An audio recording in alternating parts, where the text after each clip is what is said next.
မသိမဲ့မင်းတို့ဒီနိုင်ငံကိုမင်းတို့ဗုဒ္ဓဘာသာနိုင်ငံလို့ဘာလို့ညာမြန်မာနိုင်ငံဗုဒ္ဓဘာသာနိုင်ငံလို့ကြေညာခဲ့တာတစ်ခါမှမရှိဘူးကြေညာခဲ့ဘူးတဲ့ဥနုလက်ထက်ကဖြတ်သိမ်းလိုက်ပြီမရှိဘူးသဘောပေါက်လားဗုဒ္ဓဘာသာဖုံးတော်ကြီးတွေတောင်မှနော်ယဟန္တာမဖြစ်ဘဲနဲ့ယဟန္တာလို့ပြောရင်အဲ့ဒီလောကနှစ်ပါးမှာအယုံမာတကအယုံမာဆုံးပဲတဲ့မြတ်စွာဘုရားအဲ့လိုပြောထားတာကိုကျော်ကြီးပြောတယ်ဆိုတာကိုကျွန်တော်ကဘာလို့ပြန်တင်ပဲလဲဆိုတော့သူ့မှာအခြားဘာသာကိုစော်ကားတယ်လည်းမရှိသလိုဗုဒ္ဓဘာသာကိုလည်းစော်ကားရင် तू ကလည်းပြန်မခံအောင် तू ကပြန်ပြီးဖြီးပြီးရ तू ကအနံကျင့်တာတခုမှမပါပါဘူးဒါကိုတချို့လူတွေကမင်းတို့မိုင်းတိုင်းတယ်လို့ပြောတယ်လို့ကျွန်တော်သိစီရင်တယ်ခမရတို့ဒီအခုပဲဗုဒ္ဓဘာသာကိုဗုဒ္ဓဘာသာနိုင်ငံကိုဒါဗုဒ္ဓဘာသာနိုင်ငံမဟုတ်ဘူးလို့ပြောတဲ့လူတွေရှိတယ်အဲ့အောင်မင်းတို့တစ်ချက်ငါတို့တစ်ချက်ပဲသဘောပေါက်လားအခွင့်အရေးလဲဟာလားပို့လဲမယူနဲ့ပို့လဲမရဘူးသဘောပေါက်လားမသိမဲ့မင်းတို့ဒီနိုင်ငံကိုမင်းတို့ဗုဒ္ဓဘာသာနိုင်ငံလို့ဘာလို့ညာမြန်မာနိုင်ငံဗုဒ္ဓဘာသာနိုင်ငံလို့ကြေညာခဲ့တာတစ်ခါမှမရှိဘူးကြေညာခဲ့ဘူးတဲ့ဥနုလက်ထက်ကဖြတ်သိမ်းလိုက်ပြီမရှိဘူးသဘောပေါက်လားအဲ့ဒီအချိန်မှာခမရတို့တုံးပြန်မှုမရှိခဲ့ရင်နောက်လာမဲ့တာသမီဒါ new generation တဲ့အတွက်အရင်ဒုက္ခရောက်သွားမယ်ဆက်ပြီးနားထောင်ပါနော်ကိုဘာသာကိုအဲ့တော့မင်းတို့ဘာသာတွေကဘာယဟန္တာမှမရှိတဲ့ကောင်တွေကယဟန္တာလို့ခိုးသုံးနေဆိုရင်အဲ့ဒီကောင်တွေလောက်ယုံမာတာအဲ့ဒီကောင်တွေပဲရှိတယ်လောကမှာလောကတော်မှာရိုးရိုးလောကမဟုတ်ဘူးနော်တတ္တလောကဩဃာတလောကအဲ့ဒီလောကမှာအဲ့လောက်ထိယုံညံ့တဲ့ကောင်တွေမရှိဘူးတဲ့မြတ်စွာဘုရားရှင်းတယ်နော်ရှင်းတယ်မလားစကလုံးခိုးသုံးတဲ့ခါမှာကိုယ့်ကိုတခိုးလဲဖြစ်သေးတယ်ယုံမာတာမှတခိုးတော့မှအယုံမာဆုံးတခိုးတွေတဲ့အေးရောနော်ကိုကျော်ကြီးကိုဘာသာရေးပြိပခတ်ဖြစ်အောင်ဂုံတိုက်နေတယ်ဆိုပြီးတော့အောက်မှာလာပြီးဆွဆွဲပုတ်ခတ်တဲ့လူတွေကိုကျော်ကြီးရဲ့စကားတွေအားလုံးကိုကိုကျော်ကြီးတာဝန်ယူတယ်နော်ကြိုက်တဲ့စကားကိုထောက်ပြပြီးဘယ်ဘာသာနဲ့ဘယ်ဘာသာရန်ဖြစ်အောင်ပုတ်ခတ်နေပါတယ်လို့ထောက်ပြလို့ရတယ်ဟုတ်ပြီနော်မင်းတို့ကိုရုပ်လဲကိုမပြရဲဘူးကိုဘယ်ဘာသာဝင်မှန်းလည်းမသိဘူးဗုဒ္ဓဘာသာကိုလာစော်ကားတိုက်ခဲ့ပြီဆိုရင်လည်းဘာချမ်းကန်ကိုကမှမရှိဘူးအောက်တန်းစားစကားကလွှဲရင်ကျန်တာဘာမှမပြောတတ်ဘူးဟုတ်တယ်နော်ငကိုတွေကပြောပြီးသားမင်းတို့တရားဝင်အတိမတ်ပြုကိုးကွယ်နေတဲ့ကျမ်းစာဗုဒ္ဓဘာသာကတရားဝင်အတိမတ်ပြုပြီးကိုးကွယ်နေတဲ့ဗိဓကသုံးပုံကျမ်းစာအုပ်30ရှိတယ်မြန်မာပြန်ပါဠိလိုအုပ်40မြန်မာလိုဘာသာမျိုးအုပ်30ရှိတယ်ပုံပြီးတော့စကားပြောမယ်ကြိုက်တဲ့လူလာခဲ့လို့ရတယ်ဟုတ်ပြီနော်အဲ့တော့မင်းတို့ဘာသာတွေကစော်ကားလားမစော်ကားလားဆိုရင်ဇာကေနိုင်ဆိုတဲ့လူကကဘာကျော်လူလေးပတ်ပြီးတော့ဗုဒ္ဓဘာသာအကြောင်းမဟုတ်ကပြောသွားတာအခုဒုတိယဟာလားas ကွမ်းအောင်ကလိန်ပြီးတာထားတော့အခုလက်ရှိလိန်နေတဲ့ကောင်တစ်ကောင်ရှိတယ်ခရိယန်ဧဝံဂေလိခေါ်နေတဲ့ထဲမှာသူကိုသူဘာသာမဲကနေပြီးတော့ခရိယန်ဘာသာကိုတက်ဝင်ယုံကြည်တာသူဆိုခေါင်းဆောင်ကြီးစောင်းပြီးမုတ်စိတ်ကြီးနဲ့ကောင်ကြီးတစ်ကောင်ရှိတယ်ဗုဒ္ဓဘာသာနဲ့ဗုဒ္ဓကိုမဟုတ်ကထိုင်ပြောနေတဲ့ကောင်တစ်ကောင်ရှိတယ်ဟုတ်တယ်နော်ကဘာကျော်လူလေးနေသူတို့နေတဲ့နိုင်ငံအပေါ်ကနေပြီးတော့ဗုဒ္ဓဘာသာကိုထိုင်စော်ကားနေတဲ့ကောင်တွေရှိတယ်ဗုဒ္ဓဘာသာဖုံးတော်ကြီးမြန်မာပြည်မှာနေပြီးတော့မင်းတို့ဘာသာတွေကိုစော်ကားတဲ့ဖုံးကြီးတက်တည်ပြလို့ရတယ်ဟုတ်လားဗုဒ္ဓဘာသာနဲ့ပတ်သက်လို့မေးလာရင်ဖန်ဆင်းရှင်ဆိုတာမရှိပါဘူးဒီလောက်ပဲပြောကြတာဗုဒ္ဓဘာသာကဘာကြောင့်ဖန်ဆင်းရှင်မရှိဘူးဖန်ဆင်းရှင်ဝါဒကဘလို့မိစ္ဆာဒိဋ္ဌိဖြစ်တယ်ဒါမျိုးတွေစစ်စစ်ငါရှင်းပြတာဘယ်သူမှမရှိဘူးခွေးကြောင်လူနဲ့ပြမာဆိုတဲ့တတ္တဝါတွေကိုဖန်ဆင်းတာကတဏှာလို့မြတ်စွာဘုရားကဟောထားတာအနေကဇာတိတန်တာရာဆိုတာအဲ့ဒါကိုပြောတာဟဲ့တဏှာလက်သမားအိုယောက်ျားတင့်ကိုငါတွေ့ပြီတင်နောင်တဖန်ခန္ဓာအိမ်တိဆောက်ခွင့်မရှိပြီခန္ဓာအိမ်ကိုတိဆောက်တတ်တာတဏှာလို့ပြောတာအဲ့တဏှာကိုလက်သမားလို့သုံးတာတယ်သူကဖန်ဆင်းနေတာဟုတ်ပြီနော်အဲ့ဒါကကျမ်းစာတယ်ပါလားဘယ်ဆရာတော်မှမဟုတ်ဘူးကိုကျော်ကြီးပဲပြောတာနော်ဘာဖြစ်လို့လဲခမရတို့နှလုံးသားတွေပူလောင်မှဆင်းရဲမှာဘာသာရေးပြိပခတ်တွေမလိုချင်လို့မပြောတာဒါဗုဒ္ဓဘာသာကျမ်းစာတွေတိတိကျကျရှိတဲ့အကြောင်းအရာတွေဟုတ်ပြီနော်အခုမင်းတို့ဧဝံဂေလိသားသမီးတွေ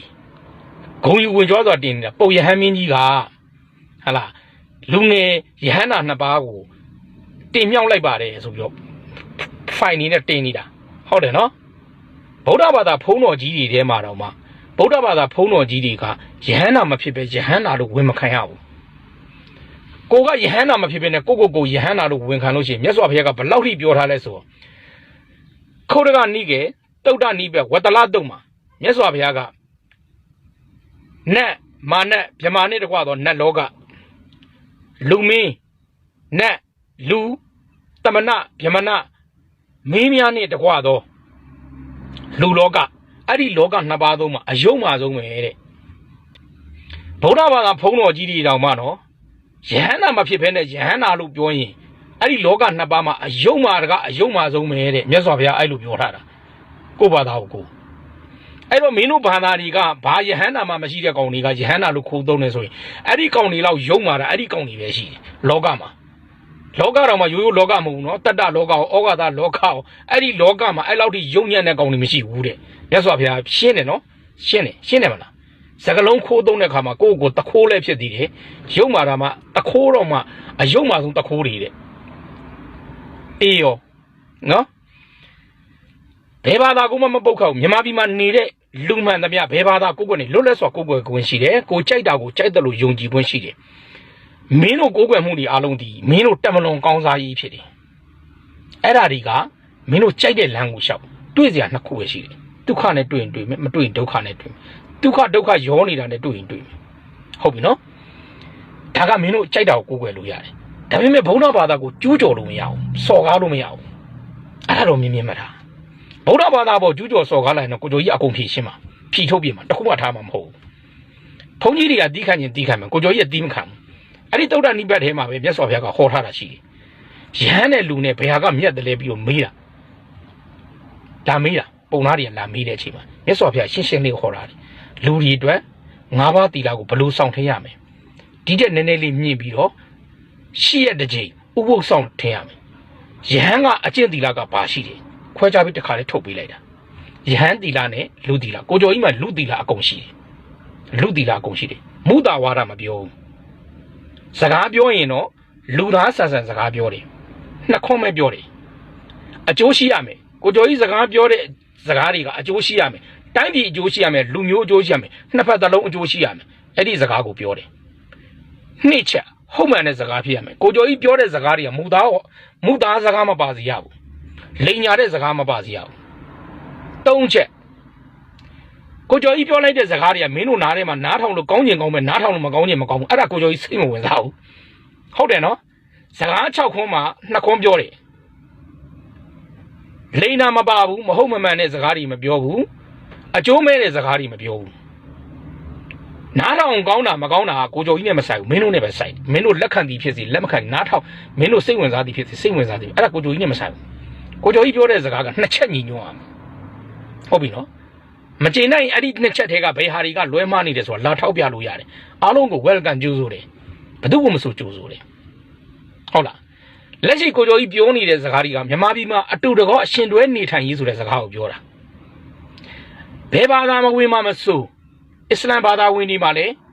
လုံးဝဒေါသနဲပြီးတော့မတရားမလုပ်ဖို့ကိုစားတဲ့ထမင်းကတန်ရှင်းဖို့ဟောပြောနေတဲ့ပုံကိုယ်တွေရှိတယ်မြတ်စွာဘုရားလည်းဒါပဲမှာတာကိုစားတဲ့ထမင်းကတန်ရှင်းရသူများမျက်ရည်တွေမပါအောင်အဲ့ဒီလိုရှင်းရှင်းလင်းလင်းဟောထားတာအဲ့ဒီတုတ်တနိဗ္ဗာန်တွေမှာအများကြီးပါတယ်ဟုတ်ပြီနော်ခရစ်ယာန်မှာလည်းရှိတယ်မွတ်စလင်မှာလည်းရှိတယ်ဟိန္ဒူမှာလည်းရှိတယ်ဘာသာမဲ့တွေမှာလည်းရှိတယ်အဲ့ဒီဆုံးမနီးရလीဘာသာမဲ့တွေမှာအဲ့ဒါအားလုံးကိုခြုံငုံပြီးကြည့်လိုက်လို့ရှိရင်အဲ့ဒါလူစိတ်လို့ခေါ်တယ်လူတယောက်ကလူအသိဉာဏ်လူစိတ်ဝင်သွားတာအဲ့ဒီတိကျတွေကိုစောင့်ထင်းရတယ်အဲ့တော့မင်းတို့အေဝံဂေလိဆိုတဲ့ကောင်ကြီးစဉ်းစားလူအသိဉာဏ်လူစိတ်တွေကိုတော့အကုန်လုံးစွန့်ပစ်ခိုင်းလိုက်တာမင်းမလမ်းမှာမူယူပြီးဆဲနေကလေးကကြီးမင်းမဘလောက်ရိုင်းဆိုင်ကြမ်းတမ်းနေတဲ့ကောင်ဖြစ်ဖြစ်ဂျီဇက်ကိုယုံကြည်လိုက်လို့ရှိရင်ကောင်းငင်ဘုံခေါ်သွားမယ်အဲ့ဒီကောင်းငင်ဘုံငရဲဘုံပဲဖြစ်လိမ့်မယ်မင်းတို့စဉ်းစားလိမင်းတို့ပတ်ဝန်းကျင်မှာမူယူပြီးဆဲဆူနေတဲ့ကောင်ရှိတယ်မင်းတို့အိမ်တွေကိုခဲတွေနဲ့ထုမယ်ဟောစိန်ခေါ်မယ်ဟောကြိုက်တဲ့ကောင်ထွက်ခဲ့ဘာလို့တဲ့ညာလို့တဲ့ဆိုမင်းတို့စိတ်ချမ်းသာမလားအဲ့ဒီလိုကောင်မျိုးတွေနဲ့အတူတူနေရမယ့်နေရာကဒုက္ခဘုံဖြစ်မလားဒုက္ခဘုံဖြစ်မလားအဲ့ဒီလိုဘယုတ်ဒုက္ခဟာဆဲဆူမနဲ့မိုးလင်းလာနဲ့အော်ဟေးကြမ်းတမ်းနေတဲ့ဘဝမျိုးတွေအဲ့ဒီဘဝမျိုးတွေကြားထဲမှာမင်းတို့နေမလားအဲ့ဒီကောင်တွေကအဲ့ဒီနေရာကိုရောက်မယ်ဆိုအဲ့ဒီနေရာဒုက္ခဘုံလားဒုက္ခဘုံလားစဉ်းစားနော်